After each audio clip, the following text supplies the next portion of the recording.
We just bought a 2022 Mk8 Golf R sight unseen, and the reason why we did that is because we're going to be doing 30+ DIY videos on the Mk8 GTI and Golf R chassis, and today we're going to be doing a PPI on it.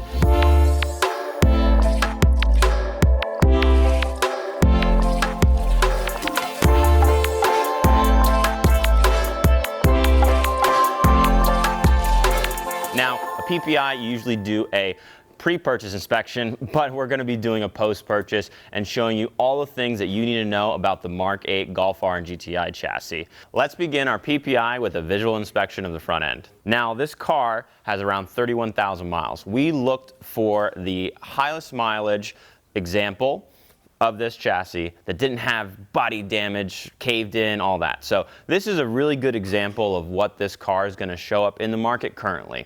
Comes right off a CPO, and it's a one-owner car usually. These cars are still on the newer side of things, but there's still a lot of things that you need to look for. Looking out of the front of the car, I'm going to start looking at the paint. Now, one thing it's nice to have is a little flashlight and look for a whole bunch of different swirls. Now, this car has been paint corrected at one point, so I'm not seeing a bunch of imperfections, but there's definitely some scratches here that maybe another paint correction can take out. If I feel a scratch that is a little deeper and my fingernail can catch it, that might be something that's not going to be able to come out. So if you're really particular with paint, make sure you spend some good time walking around the car, looking for all the paint chips, looking for the defects, looking to see if it's got touch-up paint, because around this mileage, it's not a new car anymore. It's going to have those things. So you really want to know what your level of OCD is as far as paint work goes, and then go from there. Looking at our car, I'm seeing some rock chips here, which is typical for this kind of mileage without paint protection film. I'm feeling underneath here, and there's going to be some scrapes and bruises on the bottom side of the bumper because this is a sports car. It's lower, going up steep driveways. It's not going to be as easy. I'm also going to start looking at the lights. I'm going to look for fogginess in the lens, cracks, chips, because these lights are not cheap. These are going to be LED lights, so they're going to be a couple $1,000s per headlight. You do not want to replace those. One thing I'm going to do real quick, I'm going to turn on the lights just to inspect all of the housings, and I'm looking to make sure there's no LEDs out. All of these are going to be LEDs, and there's a strip here in the front in the grille, which is specific to the Mk8 cars that they didn't have on the Mk7s. So look to make sure there's no dead LEDs in that as well, because again, this is a newer car. Things are going to be more expensive. I'm also going to be looking at the glass when I'm at the front. Now, I'm going to look for chips, pitting, cracks. In this glass, it has high beam assist built into the rear view mirror, so this piece of glass itself is not going to be cheap. They're a lot different from cars about 5-10 years ago. There's a lot more sensors, so to replace this glass, you're not only going to have to get it installed, but calibrated at the same time. If the sensor is misaligned, you might get warning lights. So check the dash when you get in the car, make sure it doesn't say sensor failure, high beam assist not available, because there's a good chance that the glass has been replaced and maybe it wasn't properly calibrated. I'm going to be looking at wiper blades. I'm going to make sure that they're all intact, which this car has brand new wiper blades on it, and they look fantastic. Looking on the left side here, all of my body panel gaps are looking nice. I always like to look at that when I'm going at every different part of the car to make sure they all match up. Coming down to the wheel, looking at the tire, I'm looking for if there's any bruises, cuts, scrapes, any damage to the tire, because we all know tires are not cheap. I'm also going to be looking at the date code. So it says 0424 here. That is the 4th week of 2024 that this tire was manufactured. We want to make sure that it's within around 5 years, because rubber degrades, and once it gets really hard, it's not really safe to drive on if there's a bunch of cracks and the belts are starting to fall apart. So we got some good fresh tires on this bad boy. Looking at the wheel, I'm seeing some scraping, some curb rash. Also, I'm looking for, is it bent? Is the lip bent? Because if the lip is bent on the outside, you're not really going to be able to fix that if it's pretty bad. If it's a little bit, you may not feel it, but on the face of the wheel, that's the hardest part to refinish. I'm going to take my little flashlight that I brought with me and start looking at the rotors. I'm looking for a lip, which there's a little lip here.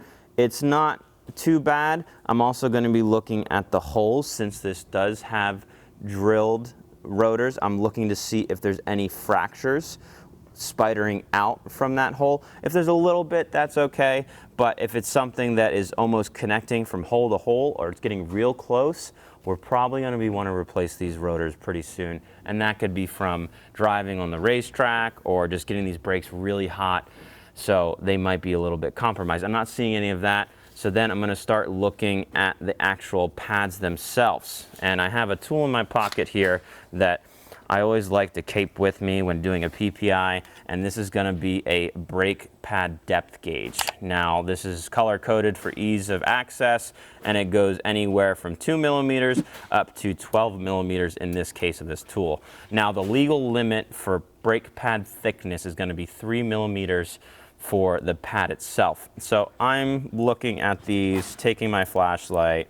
So with this brake pad gauge up to my pad, flush against the rotor, it's about a little over 8 millimeters here. So color coding, we have yellow, red, green. We're in the green, which is awesome.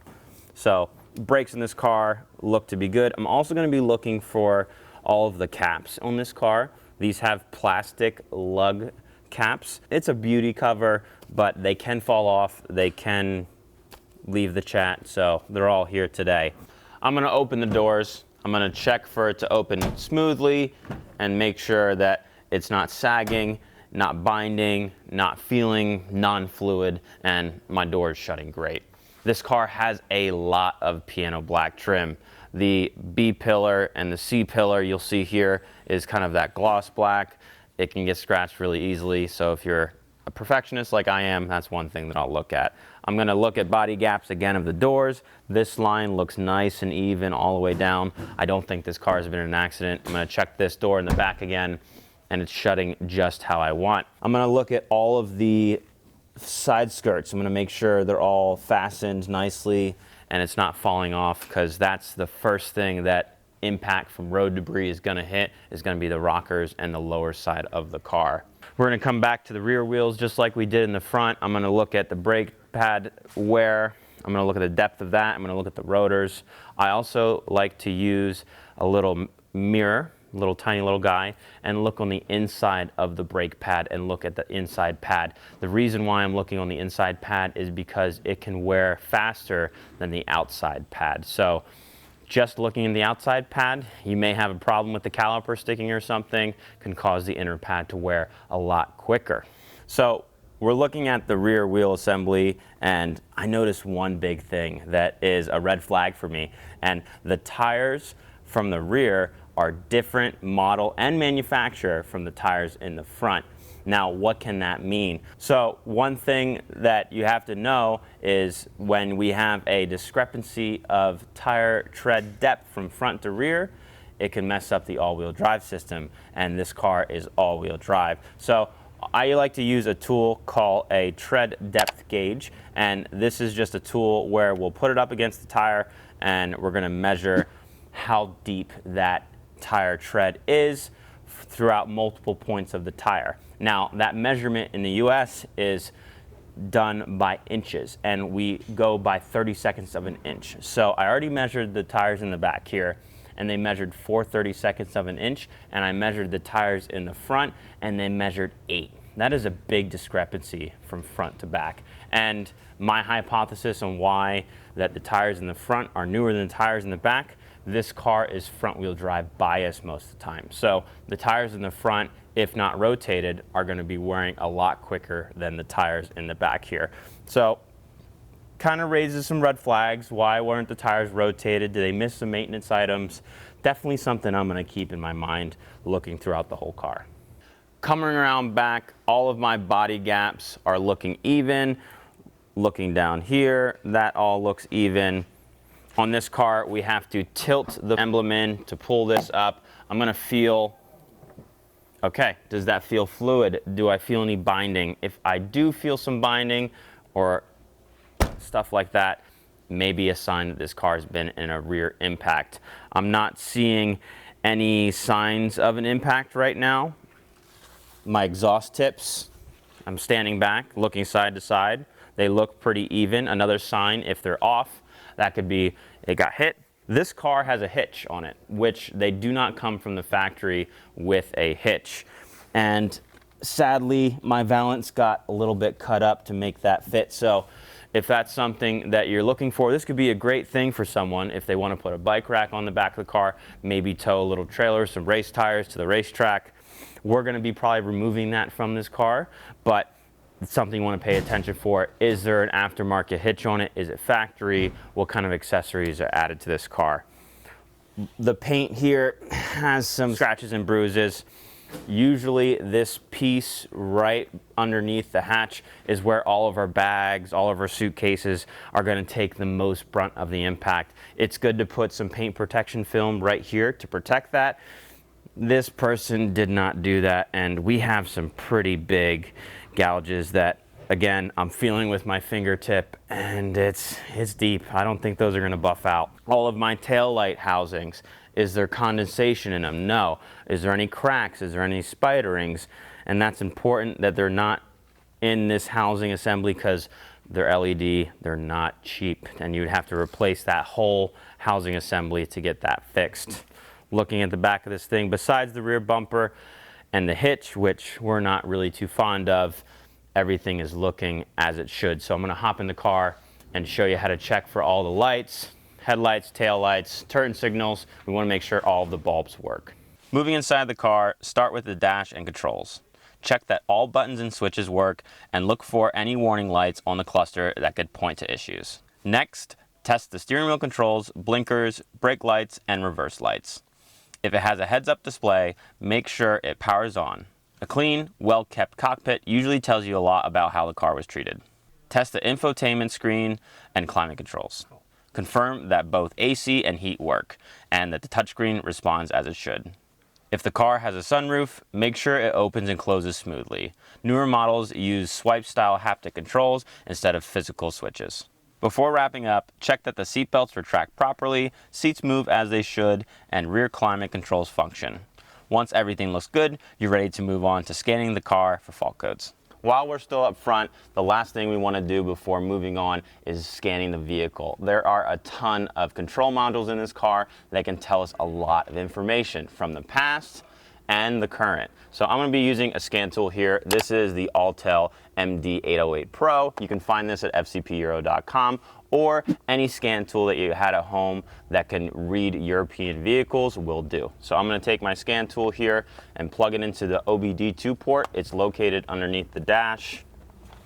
So I'm just going to take this connector, it is an orientation. The tang has to match up with the little bump here. This connector is going to be right above the hood latch, and it's going to be kind of a purplish color. So I'm going to plug this in just like so. Make sure it's pressed in all the way there, and my scan tool is going to start up.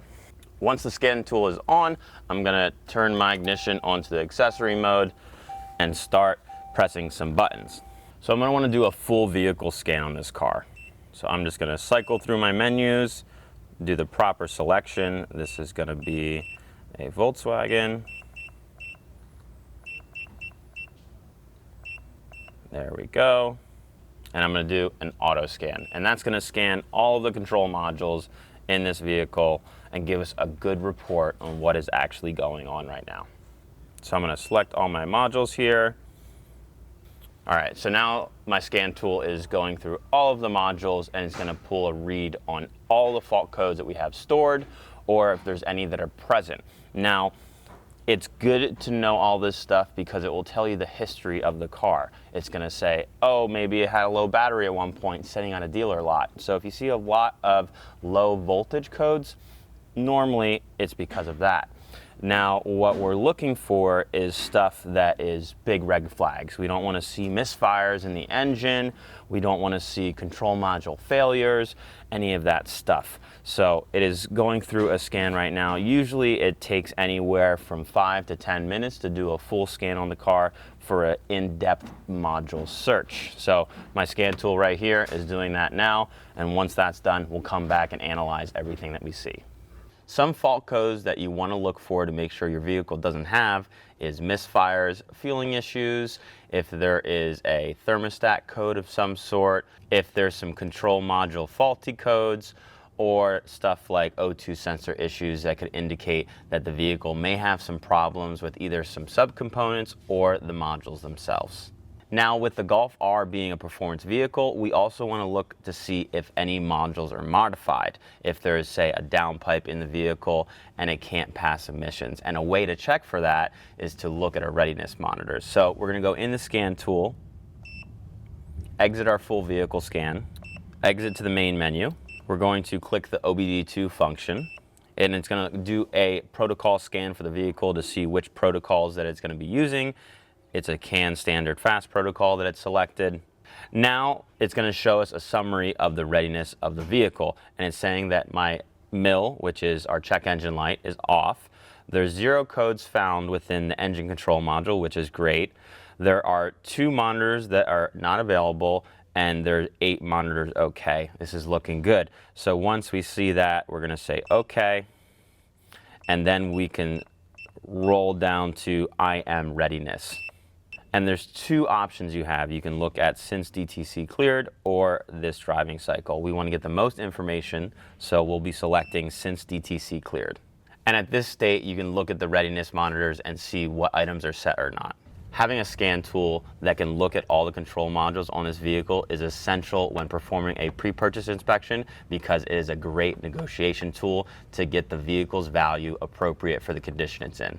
Now that we've looked at all the control modules via a scan tool, let's head underneath the hood. Now we're going to start looking for fluids, and we're going to want to check the coolant reservoir, make sure that the level is good, because these vehicles do have issues with water pumps and thermostats.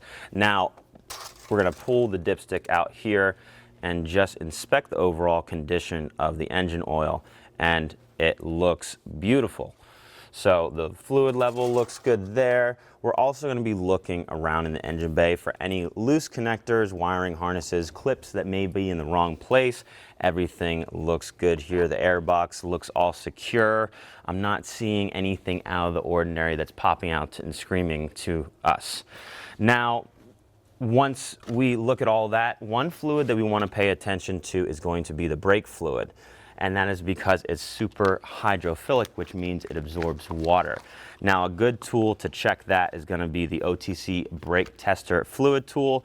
And that's just going to tell us what the percentage of water content of that brake fluid is. We just took a measurement here, and it came out to be 1%, which is acceptable, but it might indicate that it needs a brake fluid flush soon. One other thing that we're going to want to look for when in the engine bay is for aftermarket parts or parts that have been changed. And we can kind of find that by seeing if the bolts have some marks on it, or if something is not put back right. Everything looks high quality in the engine bay here and is not really a concern for us. Now that we've gone over and looked in the engine bay, we're going to put this vehicle up in the air, and if you have the opportunity to get underneath the car, follow along, because we're going to show you some things to look out for. Now that we're underneath the vehicle, one of the most important things to look for is fluid leaks of any kind. And that could be from the transmission, from the engine via the coolant, from the engine via the oil, or differential fluid leaks. And taking a look underneath here, especially in the front where the water pump and thermostat is located, we're seeing a little bit of dried up coolant, which could be an indication that a water pump or thermostat has been replaced on the vehicle, but we're not seeing any active coolant drip. Now, taking a look over at the engine itself, we'll see there's a little bit of oil sweating around the oil pan, but it is not at a dripping state. So personally, I'm not concerned about that at the moment. Taking a look at the bevel box, we're not seeing any fluid leak, and I'm also noting here that the drain plug and the fill plug have been replaced, which indicates that this had a service at one point. Now, looking at the suspension components, we're going to want to check all of the rubber bushings to make sure that there's no tears in them, and inspect the sway bar and sway bar end links for play. We're also going to want to check the tie rods from side to side to make sure there's no play in those, and then just do a visual overlook of the suspension components to see if there's anything out of place. Now that we've inspected underneath the front of the vehicle, we're going to start working our way back. Now towards the back of the vehicle, we're going to be looking at all the suspension components again to make sure that there's no tears in the bushing, play in the wheel bearings, or anything that pops out right in front of us. And we're going to be checking out the differential of this vehicle because it is very complex and it can be expensive to replace. So this has a very specific service interval. So we're looking at the drain plugs here and we don't see that they have been replaced yet. So that service probably has to be performed soon. Taking a look here, we notice that there is a performance rear sway bar in this, and that can indicate that some modifications have been done to this vehicle or it's been enthusiast owned. So if you're looking for a vehicle that is stock, this may not be the vehicle for you. Now that we've thoroughly looked over this vehicle, top and bottom, we can solidify all of our findings with a test drive. So let's go get in the vehicle and take it for a rip. All right, so now that we're on the road, we're gonna be paying attention for some key things. We want to feel the performance of the drivetrain, and we wanna listen for suspension noises, and we wanna know how the car overall feels. So I'm driving right now kind of a moderate pace and just feeling on light throttle inputs, how's the engine reacting to me? And it's nice and smooth. I'm not feeling any hiccups on light acceleration. And then I'll downshift a little bit and give it a little bit more power and listen for any misfires, see if the car stumbles. It's got a little exhaust burble. I love that from the factory. These cars are getting definitely a little bit more aggressive than they used to be before. But I'm gonna shift through all the gears since this is a manual car. You wanna do that with an automatic as well and make sure all the gear shifts are smooth and not binding. You wanna make sure the shifter feels good, feels direct. Do a little downshift. Make sure all the synchros in the transmission are meshing properly. Now, one thing to mention with the transmissions is that they may operate differently in different temperatures. So if the transmission's cold, it may say the gears may crunch, or if an auto transmission is cold, sometimes the shift quality may be really poor. And on the opposite end of the spectrum, when things are hot, they can act differently as well. And we want to apply that same methodology towards the engine. If the engine's cold, sometimes it can have some startup issues. Sometimes it can have an issue at colder temperatures instead of hot. So one tip, always try to drive the car and start it when it's ice cold, because some problems can be masked and hidden if you do not. So we started this car cold, listened to it, made sure everything sounded as it should, and now we're doing our test drive. And again, I'm just being very attentive to detail when driving. How does the steering feel? Does it feel smooth? Does it feel like it's operating as it should? And it is. Another thing that I'm listening for is clunks and noises that sound abnormal. And tell you what, this Golf R, it's a fun car. Fun car. Always make sure the air conditioning is on as well, because when the air compressor for the AC unit is running off the drive belt, it's putting extra forces on that. And sometimes we can have some issues with the compressor, or the load of it is acting weird on the car. But normally these newer cars, that stuff is pretty good. And I'm checking all the temperatures while I'm driving. I am nice 72 degrees inside the cabin. This car also has cooled seats, so I turned them on to make sure they were functioning as well. And I am so comfortable driving on this back road and just feeling the car out. Going side to side motion. I'm listening for a wheel bearing maybe, if there's a groan or something like that, which I'm not hearing any of that. For a car of this mileage, I would hope we didn't have a bad wheel bearing. So when you're at a complete stop, you want to make sure that the clutch has a smooth actuation. And that felt really smooth.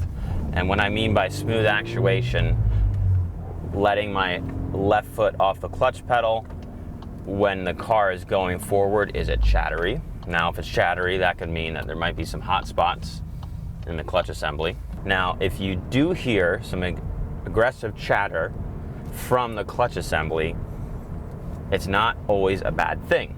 Could mean that the car has an aftermarket clutch, then converted to what we call a single mass flywheel. These cars come with a dual mass flywheel, so they absorb a lot of the vibrations that we're going to feel from that clutch assembly, and those vibrations will transfer over into the transmission, which can cause gear chatter is what they call it. So I'm not hearing any of that because this is a stock clutch in this car. So now one thing I want to test is the brakes. I'm going to get a good speed, put it in neutral, and hit the brakes hard. And it's stopping. And the reason I'm doing that is I'm testing the pedal feel. I'm testing, okay, do the pads have bite? Can the car come to a complete stop really quick? One thing I'm also testing at that very hard stop is if ABS is activating. And ABS is going to be anti-lock brake system. So when there's a lot of brake pressure through the pedal, sometimes lock up the wheels, which we don't want.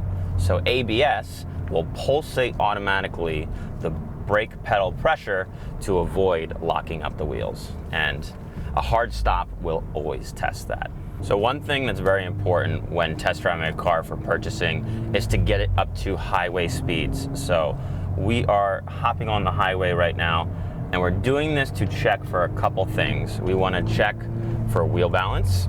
Wheel balance can come out of phase in different speeds, so we're going to check all different speeds to see if we feel any vibrations, and I'm feeling some vibrations. So that could mean a couple things. It could mean we possibly have a bent wheel, or it could mean that the tire has a certain high spot or a low spot that is causing a vibration like this, or it could mean the wheel's just out of balance. So I am feeling some vibrations and some shaking, which is raising some concerns for me, because essentially we want this car driving smooth as glass. When you're on the highway, make sure that you're running at different speeds. So go from anywhere from 55 to whatever within your speed limit, as fast as you can do safely and within the law. So we're following the speed limits right now. I'm feeling some vibrations. Overall, the car feels really good. I'm going side to side. I'm kind of checking, okay, are we having any abnormal noises? No, we're not. We are feeling a little bit of vibration though. This is also a good time to test the brakes again at higher speeds. Are they grabbing nice? Are they biting? Yep, they're biting. So that pretty much sums up everything you need to know to do a proper pre-purchase inspection on a Mk8 Golf R or GTI. And a lot of these things can be used for other European cars that you're going to be looking at. If you have questions about anything we talked about, drop it in the comment section below. And we have a lot more DIYs coming for the Mk8 Golf R and GTI chassis. So click that subscribe button if you want to keep up to date for all the videos on this car. Again, if you want any parts for your Mk8 Golf R or GTI, go to FCP Euro.com and we'll have all the curated catalogs that you'll need for this chassis. All right, I'm gonna get back to driving this car.